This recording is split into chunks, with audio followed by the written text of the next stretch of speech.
Une vidéo qui a circulé sur Internet récemment montre ce qui semble être un cri de démon emprisonné et enchaîné sous une excavation réalisée par des archéologues dans une partie du fleuve Euphrate qui s'est déjà asséchée.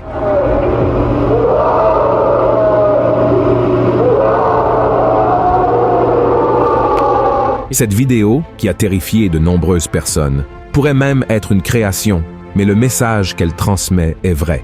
Il existe une prophétie dans la Bible qui révèle qu'au dernier jour, 4 anges déchus qui sont emprisonnés sous le fleuve Euphrate seront libérés pour diriger une armée de 200 millions de soldats qui vont tuer un tiers de l'humanité. Beaucoup de gens ne connaissent pas ce sujet. C'est pourquoi dans la vidéo d'aujourd'hui, nous allons analyser ce que la Bible révèle sur cette guerre mortelle qui aura lieu au dernier jour. Nous allons également voir qui sont ces soldats. Et si vous risquez de faire partie de cet événement, je vous garantis que vous serez surpris. Mais avant de commencer, je vous demande de vous abonner à ma chaîne, d'activer la cloche de notification pour recevoir les prochaines vidéos que je publierai. D'accord? Je veux vous aider dans votre marche avec Dieu chaque jour. Alors, venez participer avec moi. Maintenant, allons-y. Je suis sûr que vous êtes d'accord avec moi qu'il ne fait aucun doute que nous sommes à la fin des temps. Il y a des rumeurs de guerre, des conflits dans plusieurs pays, des changements climatiques effrayants et une augmentation de la méchanceté parmi les êtres humains. La Bible nous a déjà averti que beaucoup de ces choses arriveraient, et les prophéties qui parlent des signes du retour de Christ se réalisent jour après jour. Cependant, il y a un événement que peu de gens connaissent et qui pourrait certainement prendre beaucoup de gens par surprise lorsque tout cela se produira. Je parle de la prophétie que la Bible mentionne dans l'Apocalypse, chapitre 9, sur une armée de 200 millions de soldats marchant dans une guerre mortelle pour détruire un tiers de l'humanité. Et ce qui semble être une scène de film de guerre est la vision que Dieu a révélée à l'apôtre Jean et qui a été décrite par lui dans le livre de l'Apocalypse, chapitre 9, versets 13 à 16. Alors, prêtez une grande attention à ce qui est écrit, car ensuite, je vais expliquer davantage cette prophétie. D'accord? Voici ce qui est écrit. Le 6e ange sonna de la trompette, et j'entendis une voix venant des 4 cornes de l'autel d'or qui est devant Dieu, et disant au 6e ange qui avait la trompette, « Délie les 4 anges qui sont liés sur le grand fleuve d'Euphrate. » Et les 4 anges qui étaient prêts pour l'heure, le jour, le mois et l'année, furent déliés afin qu'ils tuassent le tiers des hommes. Le nombre des cavaliers de l'armée était de 2 myriades de myriades. J'en entendis le nombre.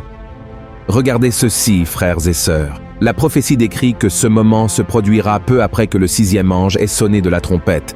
Il est important de comprendre ici que nous parlons d'une période de la fin des temps, après la manifestation de l'Antéchrist sur la terre, où il gouvernera les nations avec la promesse d'une paix mondiale. Et c'est pendant cette période que toute l'humanité traversera une grande épreuve pour avoir rejeté Jésus-Christ comme son Seigneur et Sauveur. C'est le moment où les 4 anges déchus dirigeront l'armée de 200 millions. L'événement se produira après le son de la 6e trompette, c'est-à-dire juste après 5 autres événements catastrophiques qui se seront déjà produits sur la Terre. La prophétie révèle que cet événement est déjà planifié et préparé avec 1 heure, 1 jour, 1 mois et 1 année déterminée. Autrement dit, c'est une mission qui a déjà été assignée à se produire. Mais après tout, qui fera partie de cette grande armée? Seront-ce des soldats humains ou des robots contrôlés et commandés par l'Antéchrist? Beaucoup de personnes avancent la théorie que cette armée ne sera pas composée de personnes réelles, mais plutôt de robots construits avec une intelligence artificielle et programmés pour attaquer à la date de la prophétie. Elles croient cela parce que la technologie progresse de manière incroyablement rapide, et il n'est pas difficile d'imaginer un avenir où tout sera automatisé et contrôlé par l'intelligence artificielle. Il existe déjà de nombreux rapports indiquant que cette technologie pourrait représenter un danger pour l'humanité à l'avenir, et les preuves à ce sujet sont effrayantes. Par exemple, une étude récente a révélé qu'il existe plus de 27 milliards d'appareils connectés au Wi-Fi dans le monde entier. Autrement dit, une armée de 200 millions de robots ou drones dotés d'intelligence artificielle serait facilement réalisable. Êtes-vous d'accord? Et de nos jours, nous voyons déjà de nombreuses nouvelles sur la fabrication de robots à des fins diverses, que ce soit dans le domaine de la santé, où des robots peuvent effectuer des chirurgies délicates avec précision, dans le domaine commercial, où des machines remplacent déjà les êtres humains, ou même dans le domaine militaire, avec la création de robots capables de tirer, de lancer des bombes et de tuer sans aucun remords ou regret. De nombreux films au cinéma, y compris des productions brésiliennes, explorent la théorie selon laquelle cette armée de 200 millions, décrite dans l'Apocalypse, serait composée de robots dotés d'intelligence artificielle. Nous pouvons voir par exemple dans la série télévisée Apocalypse de TV Record au Brésil, diffusée en 2017, que le personnage de l'Antéchrist commande une armée d'androïdes, des soldats créés avec des technologies avancées et des drones automatisés prêts à envahir et détruire Jérusalem. La raison pour laquelle de nombreuses personnes croient en cette version est liée à la partie du verset qui parle du jour, de l'heure, du mois et de l'année de l'attaque, car les robots sont programmés pour répondre à des commandes de date et seraient déjà prêts à être activés lorsque ce moment arrivera.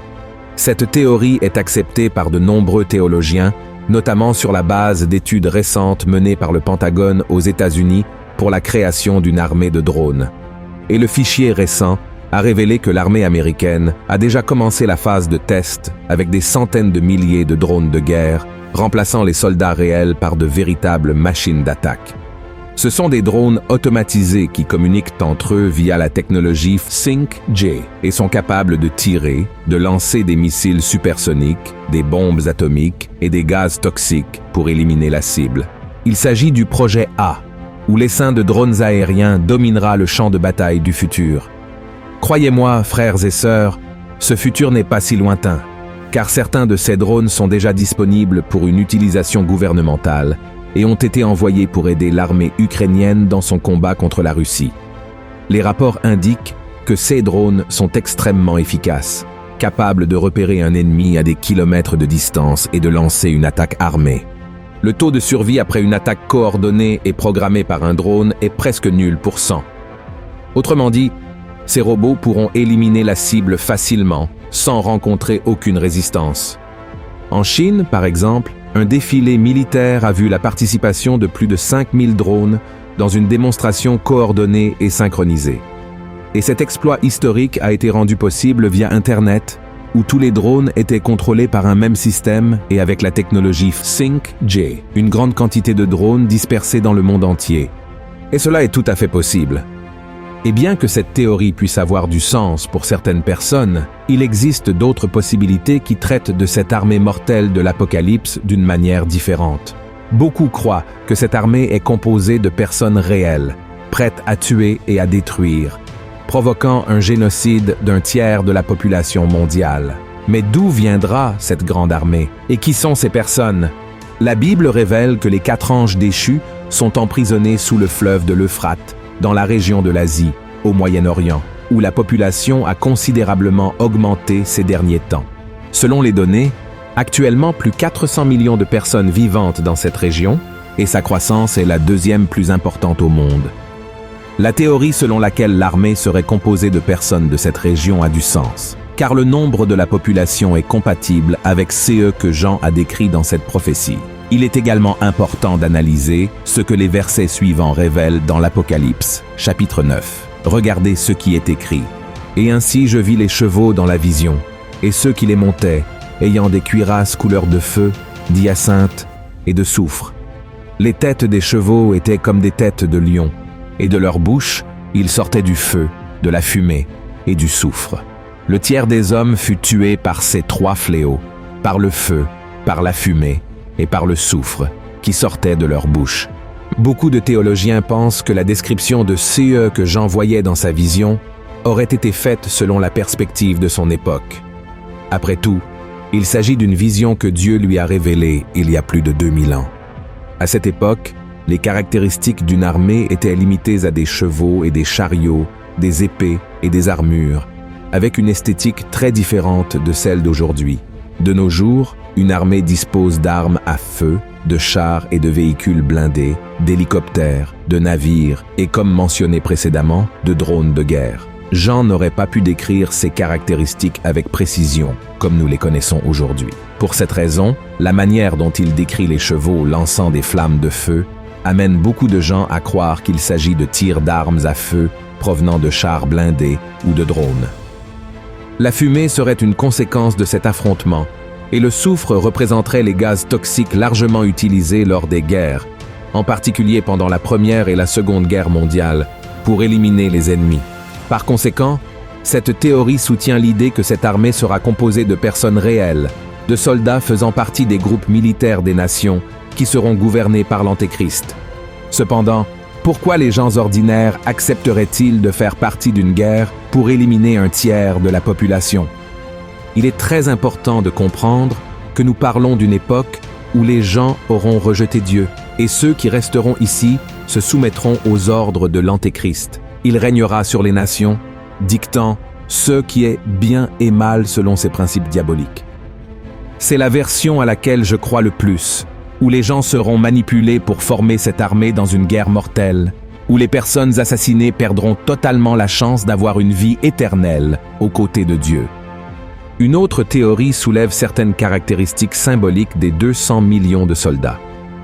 Le texte ne révèle pas clairement si les soldats seront composés de personnes réelles, de démons ou de robots dotés d'intelligence artificielle, mais il révèle quelques significations importantes.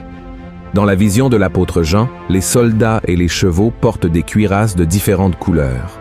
Le verset 17 mentionne une couleur rouge comme le feu, bleu foncé et jaune comme le feu, que certains croient être l'identification de 3 groupes organisés de soldats qui seront dispersés sur la terre. Le nombre 3 est également le nombre de fléaux lancés par les chevaux, le feu, la fumée et le soufre. Tout au long de la Bible, il est possible de trouver la signification de chacun de ces composants. Le feu, en tant que symbole de destruction, porte le message qu'une vie de rejet de Dieu a pour conséquence l'enfer. Le fumée a une signification symbolique d'invisibilité dans la Bible. C'est quelque chose qui n'existe plus. La combinaison de feu et de fumée peut évoquer l'idée d'un oubli. Ainsi, la fumée après le feu sortant de la bouche des chevaux indique qu'après avoir été détruites par le feu, ces personnes sont tombées dans l'oubli éternel. Elles sont devenues invisibles dans le sens où elles n'existent plus, transmettant le message qu'elles n'auront pas d'autre opportunité de se repentir. Quant à la dernière plaie, le soufre, elle a la signification d'un composant largement utilisé pour maintenir une flamme qui ne s'éteint jamais. Le soufre est mentionné dans la prophétie juste après le feu et la fumée, suggérant que la mort et l'oubli de ces personnes seront éternels sans aucun espoir futur. Ainsi, ces soldats porteront le message du jugement de Dieu sur ces personnes méritant une destruction éternelle, montrant à ceux qui resteront sur terre qu'après la mort, il n'y aura aucune opportunité de se repentir. Les versets suivants révèlent que cet événement catastrophique a pour but de transmettre un message à ceux qui survivront. Cependant, même face à ce scénario de grande souffrance, beaucoup continueront leur pratique de péché et d'idolâtrie, rejetant la souveraineté de Dieu. Voici ce qui est écrit dans le verset 20. Les autres hommes qui ne furent pas tués par ces fléaux ne se repentirent pas des œuvres de leurs mains, de manière à ne point adorer les démons et les idoles d'or, d'argent, d'airain, de pierre et de bois, qui ne peuvent ni voir, ni entendre, ni marcher. Et ils ne se repentirent pas de leurs meurtres, ni de leurs enchantements, ni de leur impudicité, ni de leur vol. Très bien, frères et sœurs, certaines personnes croient que nous vivons déjà ce moment, en raison des guerres sanglantes, des pandémies et des fléaux qui tuent des milliers de personnes dans le monde entier. Certainement, toutes ces situations sont des signes de la fin des temps. Cependant, je crois toujours que nous ne vivons pas exactement les événements décrits dans la prophétie, qui se produiront seulement après le son des trompettes et pendant le règne de l'Antéchrist. Nous devons avoir à l'esprit que toutes ces choses se produiront réellement, pour montrer à quel point Dieu est souverain et qu'il n'y a pas d'autre chemin que celui de lui. La seule chose que nous pouvons faire est de choisir le bon côté lorsque tout cela se produira. Le côté de la vie éternelle, au côté de Jésus et de son Église, ou le côté de la mort et de la perdition éternelle, subissant les conséquences d'une vie rebelle contre Dieu. La prophétie est très claire en affirmant que tout se passera en un jour et à une heure déterminée. Alors ne perdez plus de temps, car il pourrait être trop tard. Je t'invite à accepter Jésus tant qu'il en est encore temps. Laisse-le habiter dans ton cœur et te donner la vie éternelle. Je te garantis que ce sera le meilleur choix que tu feras dans ta vie. Amen. Si tu as aimé ce message, partage-le avec tes amis et ta famille. Propageons la parole de Dieu et attendons le retour de Jésus. Amen. Je t'attends dans la prochaine vidéo. Que Dieu te bénisse puissamment.